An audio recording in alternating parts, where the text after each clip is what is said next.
Hi there, I'm Clifford Bates, and welcome once again to reading Aristotle's Nicomachean Ethics. I'm moving this up here to get this right.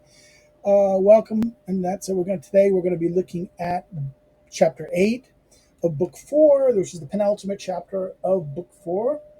We'll be looking at the question of wittiness in that sense. This is the last of the virtues. This is the last of the virtues that he addressed in that thing. So let's look at this question. He says, chapter 8, let's go right to the text. Okay? So, but since rest or relaxation is also, or is, but rest, since rest too is part of life, and a part of rest involves passing of time with a pleasure, a playful, now this is 26, passing of time, which is this is the diagogue, which this is the first appearance of the term diagogue, the meaning of which can range from passing of time in simplest sense to the conducting of one's life. Right? How do you conduct passing of time, or how do you conduct one's life? Right? It appears again. He says that. Okay, hold on. I got this stupid. Every time something loads now, it's going to pop up in a certain way. I don't like that. So hope you didn't see that. Um, diagogue appears at a certain level. It appears at, he says, appears again at 1171b 13, 1176b 12, and b 14, and at 1177 a 9 and a 27. So it's like, okay, this is the first time. So 1, 2, 3, 4, 5 times. Okay, this is the first time that diagogue, and there's double meaning. It can range from, he says, the passing of time to conducting one's life. So this is involves a diagogue, which means it sounds like dialogue, right? But dialogue you read, passing of time or living one life, conducting one life with playful amusement. It seems that here too there is a certain suitable manner of association, togetherness. Okay, this is where I always have a headache because I see association and I want to say um, uh, uh, I want to say uh,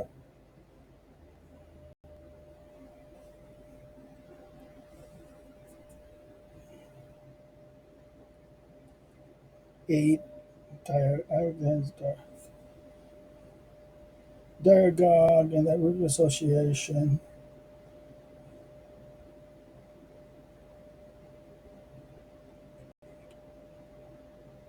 Yeah, eclemania.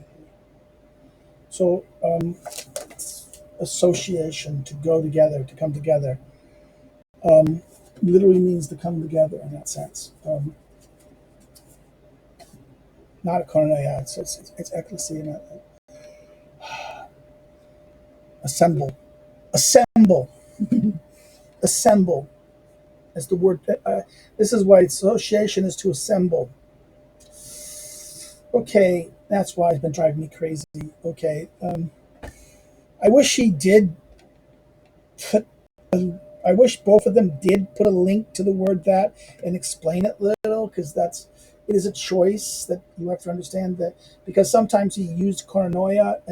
He refers to koinonia the common, that what is common, but sometimes he uses it to the terms of gathering together, right, to assemble. This is what I sometimes uh,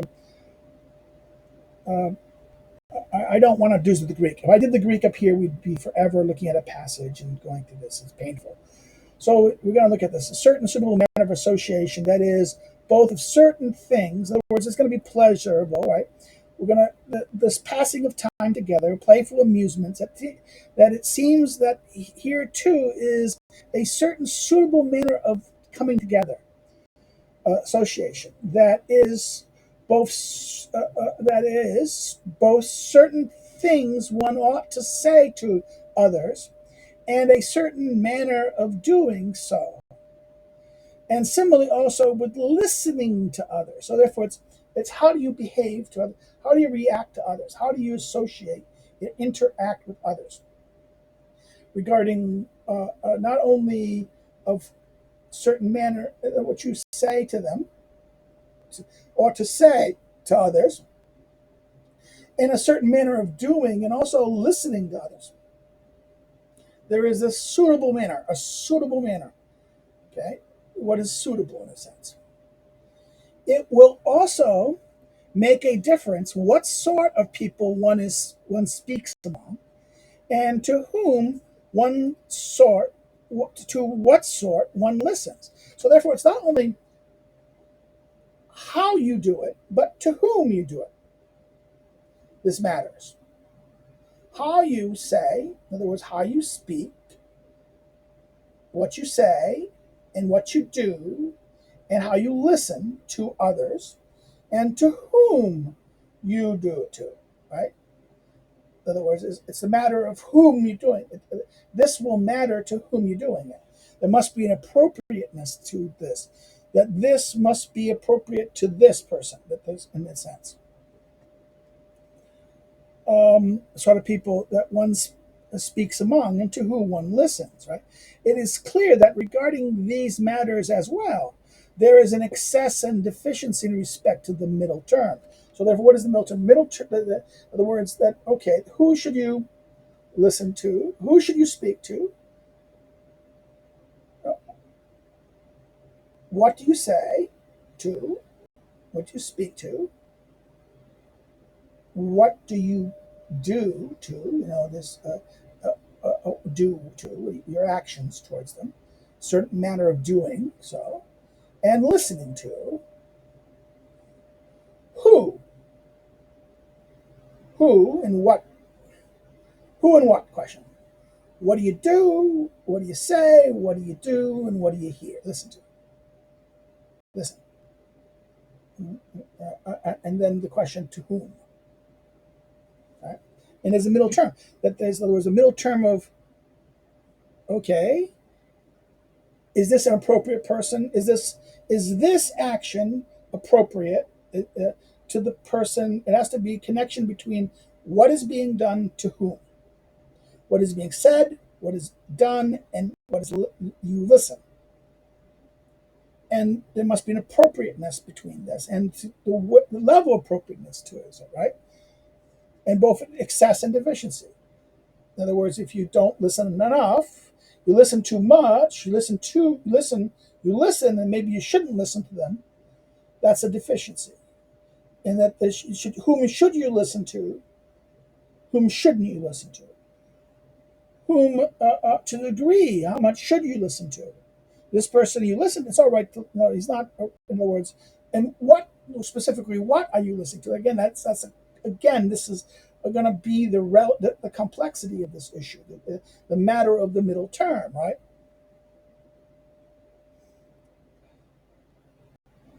It is clear in these matters as well. There is excess and deficiency in respect to what is the proper manner of this interaction, right?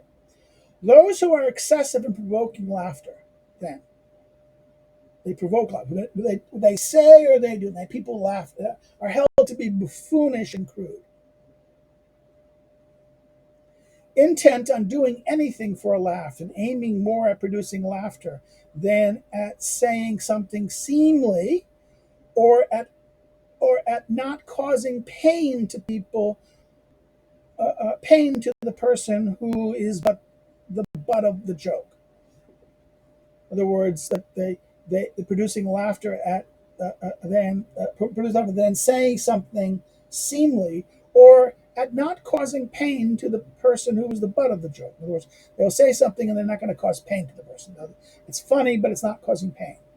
It seems something they produce laughter. They're the butt. In other words, it is full. Something is buffoon. Is something that is laughing for the aiming at producing laughter, than saying something seemly, or at not causing pain to the person who is the butt of the joke. In other words, buffoonery. If you're causing pain at the butt of the joke, that's not buffoonery. That's something worse. That's something hard. that is spiteful in that sense. So it's not causing pain. It's foolish. It's laughing, but it's not causing pain.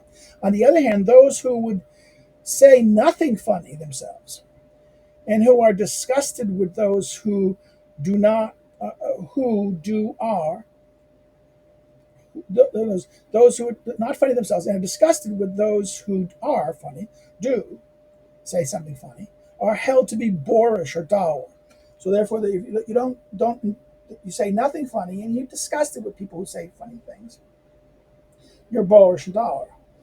But those who are playful in a suitable manner are called witty. So therefore, in a suitable manner, if you're playful, if you show humor, you show a thing. This is kind of a witty in that sense. And in those, so if you are playful in a suitable manner, this is called witty. If you're playful in a non-suitable manner, that is buffoonery. And what difference between the butt of the joke, who's they're not causing pain to the butt of the joke. That's something different. That's a more worse thing. But those who are playful in a suitable manner are called witty, as in those who are versatile. This is 37.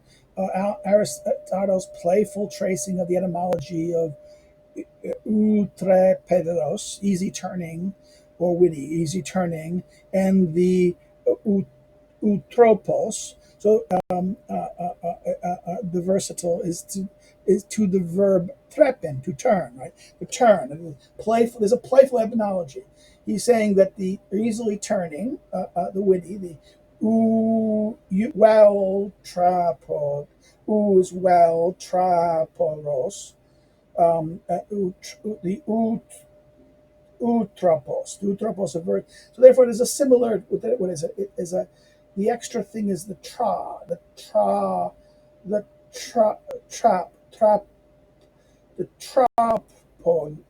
pilos, trapilos, and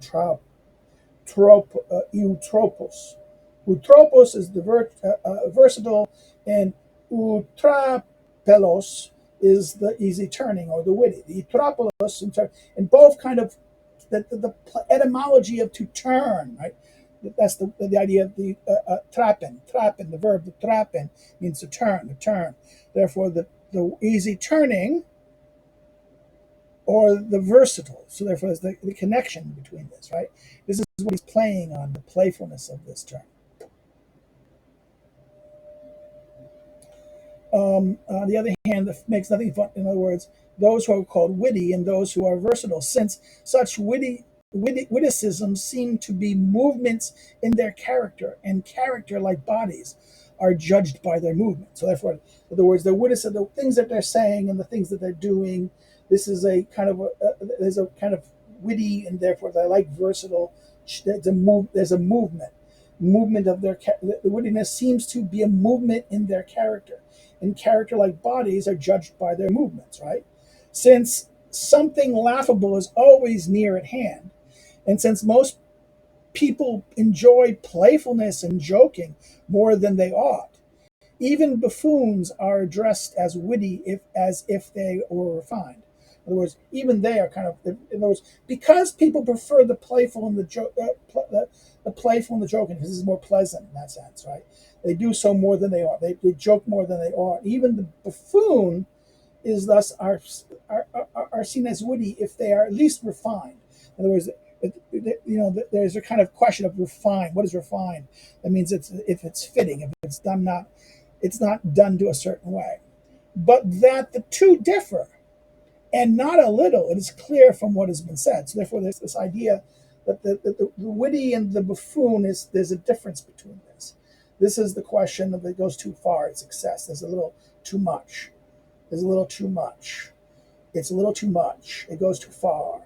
Too funny. Then maybe it's trying too hard to be funny. Okay? It's too excessive. It goes on. As long as they're not being, and it becomes maybe absurd. They like making people laugh more than simply just they want to give pleasure. This one just the buffoon is the one who is the one who can't control it. He keeps on doing it too much. The witty is the person who does it to the right moment and right degree and the right things. it's the middle moment of this, right? It's not it doesn't go to excess. It doesn't go too far. But the two differ, and not a little in that sense. It's clear from what has been said. Tact. Therefore, if one thing is witty, now tact is what is tact? Tact too is proper to a middle characteristic. So tact, so wittiness and then tact. Tact too is a proper to the middle characteristic, and it belongs to the tactful person to say and listen to the sort of thing suited to a decent, good person, decent and liberal, free person. Okay, this is the liberal, decent. In other words, it is to listen and to say the sort of things suitable to a decent, respectable, and liberal person, free person. Okay, in other words, by liberal person, a free person, not a slave. Someone who is a liberal person is not someone of a base character, a vulgar or base character. He is a free person. He's decent and free. Okay. For certain things are fitting for such a person to say in his turn at play and to listen to. And the playfulness of a liberal, free person differs from that of a slavish one, as the play of an educated person does from an uneducated one. So therefore, there's a difference. The playfulness, things that you can listen to, the things that you say, what you say and listen to that is suitable, and then what is playful. There's different. In other words, what is fitting for a person to say in his turn at playfulness. This is concerned with the playfulness, right? There is this idea of what is suitable to play. This is focused on this. But tact is this moment to say what is appropriate, not to go to say this, to listen and to say what is suitable to the decent liberal person. So therefore, this idea here is that the next sentence after that, where he says certain things are, it is fitting for such a person to say and turn at play, right, and to listen to. And the playfulness of the liberal person differs from that of the slavish one, as the play of the educated. So therefore, there's a distinction. The playfulness of a liberal person is distinguished from a slavish person, but also the play of an educated person does also differ from the uneducated, right? So as the free, there's the tension between the free and the unslaved, the free and the slave, and the free and the slavish, the liberal and the slavish, and the quote unquote educated versus the uneducated, right? Those are the two criteria. And there's a difference between what is appropriate, the play and the listening to it, right? Someone could see this also from the ancient and new comedies. In this 38, the commenters note that distinction Aristotle here makes is not the official one of the later grammarians between the old comedies of Aristophanes and new comedies of Menander and his successor, but a distinction between the comedies of the 5th century and those of Aristophanes and of those days. In other words, those of the comedies, distinction between the comedies of the 5th century, including those of Aristophanes and those of Aristotle. So therefore, the 5th century stuff is the old, and the later ones as those of his day. Okay, not Menander and that, the tradition of that Aristophanes, the old comment, and the new Menander, but rather, no, this is the old time of the 5th century, and then of his time, the 4th century. So therefore, we can see the ancient versus the new comedies. For in the former, foul language used to be laughable, whereas in the latter, innuendo is more so. So therefore, the older was more vulgar, right? Aristophanes and the older tradition was more vulgar, and the new one is more trying to innuendo. And these differ in no small way to the point of decorum. So the older tradition is less concerned. In other words, the idea here is that the latter innuendo is more so. And these differ in no small way to the point of what is proper. In other words, the idea here is that there's something that the old comedy was proper to be that vulgar. that way, and the new comedy is not. It's more concerned about decorum in that sense, right? And this idea that it's innuendo, and decorum is the issue of decorum. What is proper? What is fitting? But there is a change in what is acceptable in decorum here. One must then define the person who jokes well as he who says what is not inappropriate for a liberal human being, or as some manuscripts this is read as he who says what is fitting for a liberal human being. In other words, there's a difference with how you do it. In other words, uh, uh, one must define the person who jokes well as he who says what is not inappropriate for a liberal human being, or the other manuscript says as he who says what is fitting for a liberal. So it's whether it's a negative direct speech, the direct say what is fitting for who says what's fitting, who does not say what is not appropriate. Okay, double negative in some traditions. Okay, or as he who does not cause pain to the listener, or even cause him delight. In other words, so therefore, not inappropriate. Does not say what is inappropriate for that of free person, and he does not even call pain. Does not, and he who does not cause pain to the listener, or even causes him delight, right? Or is this sort, of thing indefinable too? So there is this thing indefinable. For different things are hateful as well as pleasant to different people. So some people are going to, in other words, is this kind of thing an indefinable thing? For different things are hateful as well as pleasant to different people. Okay. In other words, by saying that, he doesn't distinguish between not only the difference between the free and the unfree, or to the educated that, but even among the educated, the argument is this referring to even within one of those cases, different free people might see something as hateful or pleasant. In other words, different things are hateful as well as pleasant. Different purpose. This is that famous line. There's no arguments about matters of taste. No dispute about matters of taste, or non-disputo. I can't remember that Latin line, because there was for different things are hateful and as well as pleasant different people. Such also are the things someone will listen to, since what he endures listening to, he is held also to do. So therefore, in other words, the question is they will listen to. In other words, also such also the things someone will listen to, since the idea is what he endures listening to is he is held also to do. The tactful or witty, the tactful or witty person. So the witty person and the tactful. This is interesting. The witty person, the tactful person, or the witty person will not do just anything or everything, of course, since a joke is a kind of slander, and the legislature prohibits the slandering of some things. They ought to but they perhaps ought to also prohibit joking about some things. Maybe you shouldn't be allowed to joke.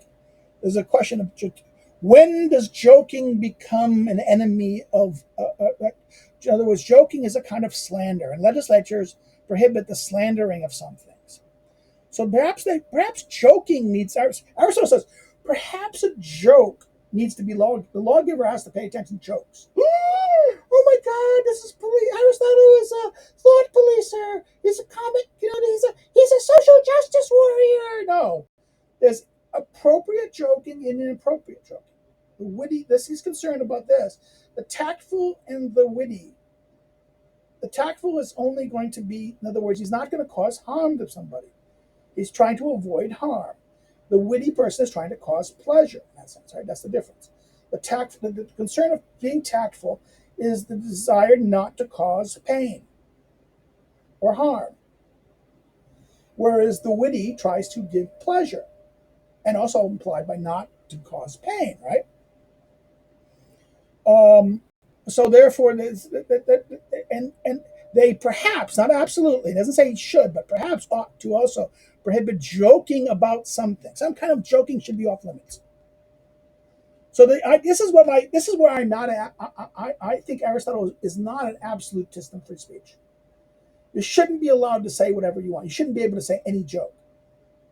There needs to be some. In other words, it doesn't mean you have to be careful. In other words, you need to have some care because some things ought not to be said. Some things ought not to be joked about because they will cause harm. But harm? What is harm? Oh, it's just words. Sticks and stones may break your bones, but names will never hurt me. Well, that's true. Sticks and stones are more painful than words, but words can cause division and a conflict. Um, so this is what he says that there should be prohibit some joking about some things. The refined and free person, the refined and the educated and free person, right? The refined and liberal person, then is disposed in this way. He being like a law unto himself. In other words, he's very interesting. He's a law. He's in other words, he's a law unto himself. This liberal witty person is like a law to himself. The person characterized by the middle term, then, is of this sort. Whether he is said to be tactful or witty, whether if he's said to be tactful or witty. In other words, the state of being tactful or witty is this middle sort. The extreme is the brutal, and the other one is the boorish, right?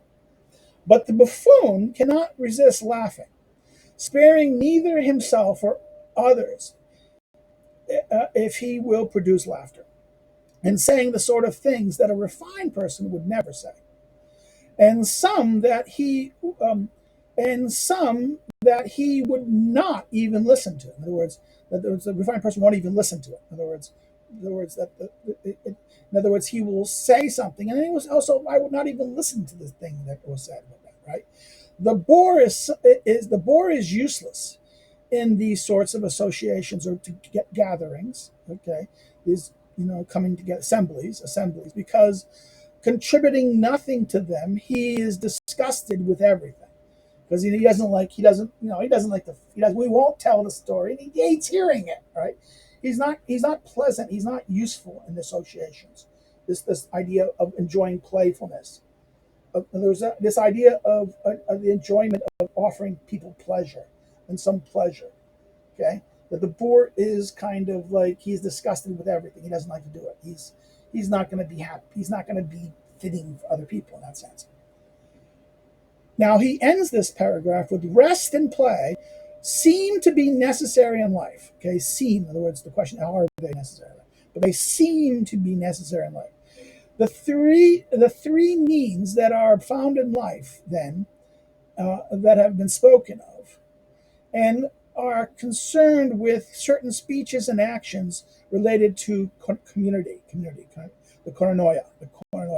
The three means that are found in life then have been spoken of.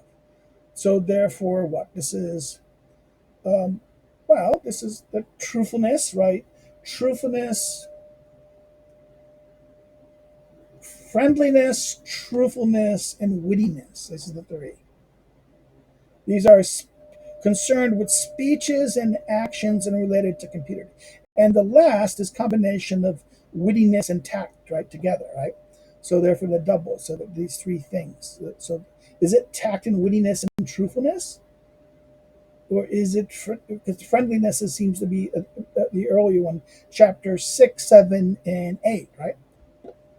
These are the three means, the three virtues that are found in life, living, that are all connected with certain speeches and actions that are related to community. They differ in that one is concerned with truth, the other are concerned with what is pleasant. So therefore, the question of the wittiness is deals with witty and tactfulness, what is pleasant. The other is truth. So maybe it's not friendliness in that sense. So it is the last two chapters in that sense. Okay. Of those concerning the pleasant, one has to do with what is pleasant in matters of play, Okay, and the other is what is pleasant in the association connected with the rest of life. That is friendliness. Then. In other words, friendliness is the latter thing. This is chapter 6. What is pleasant with association concerning or gathering connected with the rest of life. That is friendliness, right? This is what is play. This is wittiness. And the first is um, what is matters with truth, what is concerned with truth, and this is the one that's truthfulness. That was chapter 7. So what's happening here at the end here is interesting. He ends here summarizing the last 3 chapters, but he then reorders them. That the first thing he talks about is the chapter 7, truthfulness. Then he then highlights that which is play, which was chapter 8, and he ends with chapter 7. So what was first is last. What is the middle, the second of the 3, is the middle term is the first. The middle term is the first, and the last and the first of the things are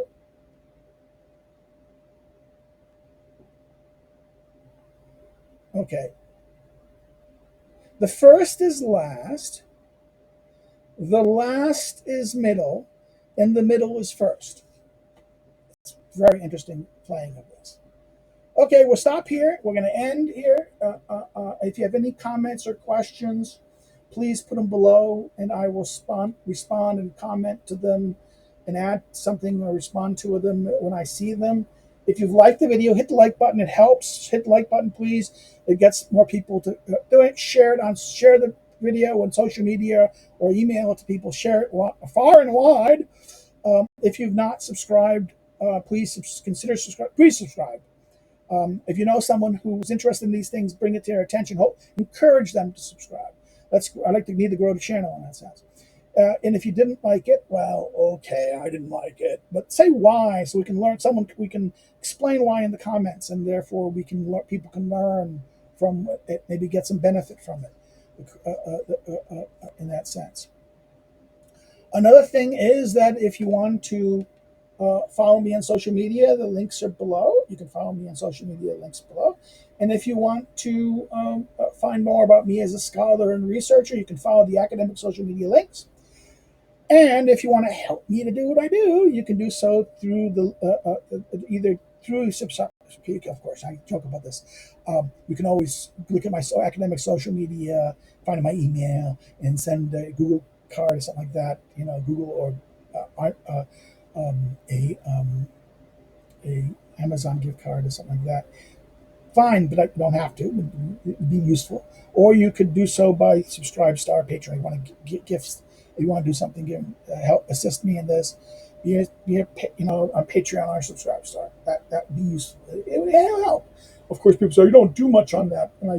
You're giving it for free anyway. So why should we pay? This is the big free rider syndrome problem. This is one of the biggest economics problems there is. Right? I'm doing this anyway, so why should I pay? You're giving it to me free anyways. Um, um, it would be nice. It would help. Okay. Another way you can do it is buy one of my books. As I said in the other videos and other things, you can, if you buy one of the books, it would help. You can do it through a bookstore or online through like Amazon or something, Barnes & Noble or any other online distributor. If you are going to study the politics, you want to give it to a friend or a student or someone who's interested in this, if you're not yourself interested. Or if you're going to be, if you know someone who's studying the politics, encourage them, please, to buy the Lulu book, Notebook for Aristotle's Politics, because this is a very useful, and I think it's a very useful kind of hands-on guide with one going to confront the text of the politics and try to guide you through reading the text. And it kind of helps. It's a very useful guidance. But if you order it by Lulu, you can order it any way you want. But if you order it directly by Lulu, I get the money the bookstore gets. So that's why I recommend it. Okay, that's it. Take care. Next video will be on chapter 9. We end book 4, and it's a very fun one because it's not gonna. Next video is going to be odd because it's not a virtue. Oh, this is a point where he talks about a virtue, something that's kind of important, but it's not a virtue. Okie dokie. Bye bye. Take care. See you later. Have a good day.